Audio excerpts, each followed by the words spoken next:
Surabaya, kita sedang mau mengeksplor Museum Siola. Oke? Kita lihat jalan-jalan eksploran kita ya.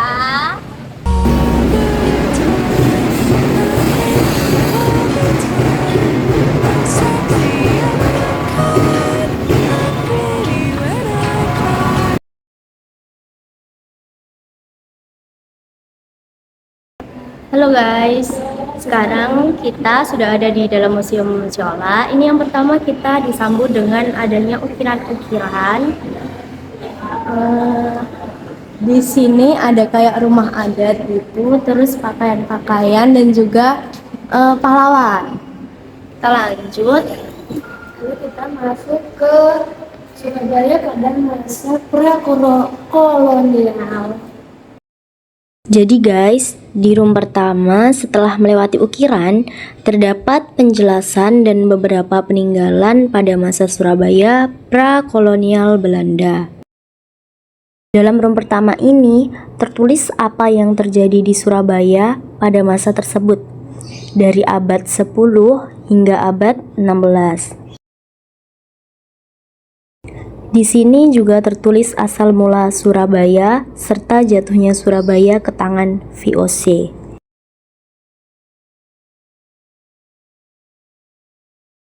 Ini ada hasil ekskavasi situs Sumur Jobong Penilai. Di sini ada Sunan Ampel di masa Sunan Ampel dan Sultan Demak. Ini ada foto-fotonya, nanti kalian bisa lihat sendiri ya teman-teman. Kalau mau kalian bisa kunjungan ke sini sendiri. Dan di sini ada fragmen keramik dan gerabah yang ditemukan di Sumur Jobong ya teman-teman. Ini ada kayak ini keramik, ini kayak dari tanah liat itu gak sih? Ya ini pecahan-pecahannya semua sudah. Terus kita lanjut di sini. Ini ada replika prasasti Ramaladian. Ya, ini kita beli itu gitu. Gimana menyentuh? Sekarang kita masuk Surabaya pada masa kolonial Belanda pada abad 17 sampai 20. Kemudian kita masuk room kedua, yaitu Surabaya pada masa kolonial Belanda. Ini terjadi di abad 17 sampai dengan abad ke-20. Di dalam room tertuliskan bagaimana wilayah Surabaya di bawah kendali VOC, kebijakan pemerintah Indonesia dan juga pemerintah Belanda, serta ada juga piano peninggalan pada masa itu. Ada pula foto yang menggambarkan Surabaya pada masa kolonial Belanda. Terus ini ada foto Surabaya dari atas. Ya. Foto udara Surabaya pada tahun 1930.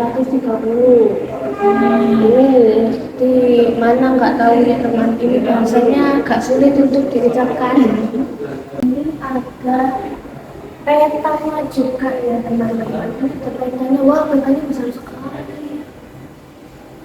Ya ini adalah suasana ruang biliar pada tahun 1910. Nah ini lebih jelasnya lagi ruang biliarnya. Wow, ternyata dari dulu sudah di ruang biliar ya. Ini ada grand piano ya, ini pianonya. Kalian mau tahu lihat, ini ada piano ya guys. Ini piano. Ini piano. Pianonya nggak boleh disentuh katanya. Baik sih. Ya, ini apa ini? Ini ada perlengkapan makan. Wah, ini ada gelas. Alat makan di pada zaman dahulu. Oke guys, selanjutnya kita di Surabaya di bawah pemerintahan militer Jepang. Ini di tahun 1942 sampai 1945. Nah, di sini ada foto-fotonya guys. Kita coba lihat satu persatu ya. Nah, ini ada foto-foto pemerintahan Jepang. Dan ini ada foto komandannya guys, dan Jepang. Ada foto kereta api juga. Selanjutnya adalah masa saat Surabaya di bawah pemerintah militer Jepang, yaitu pada tahun 1942 sampai dengan 1945. Di dalam room ketiga ini dituliskan tentang pertempuran 10 November 1945 dan keadaan Surabaya pada masa itu. Terdapat 2 becak dan juga beberapa peninggalan seragam tentara Jepang.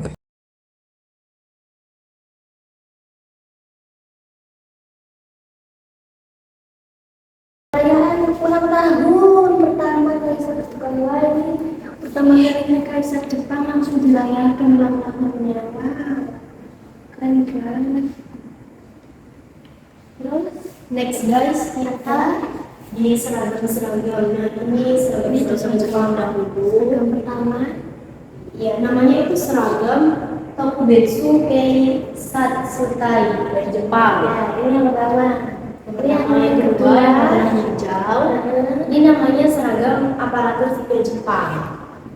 Next yang ketiga namanya seragam serdadu Jepang. Jadi ini 3 seragam peninggalan Jepang semua. 3.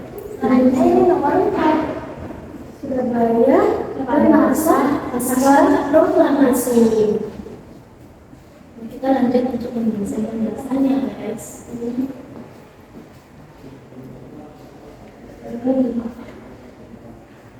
Nah ini guys, ada cerita Surabaya pasca pertempuran 10 November. Nah, sini yang kita tahu tuh 10 November itu diperingati sebagai hari pahlawan ya guys. Ini ada cerita-ceritanya di sini. Terus di sini ada foto anggota unit pemadam kebakaran PMI dari Tionghoa di Surabaya. Berkontribusi untuk memadamkan kebakaran yang diakibatkan oleh pertempuran Surabaya. Wah, banyak juga ya. Terus di sini ada apa nih? Ini ada becak. Nah ini becak guys. Becak siang dan malam. Ini ceritanya becaknya tempatnya di jalan Simolawan Satu. Nah ini peninggalan sekitar tahun 1970. Lanjut ada masa moda transportasi umum di Surabaya. Yang di masa Belanda itu ada penggunaan dokar atau cikar. Itu menggunakan kuda atau kerbau. Selanjutnya ada penggunaan atas taksi, bemo, atau becak. Nah, ini gambar-gambar itu guys. ini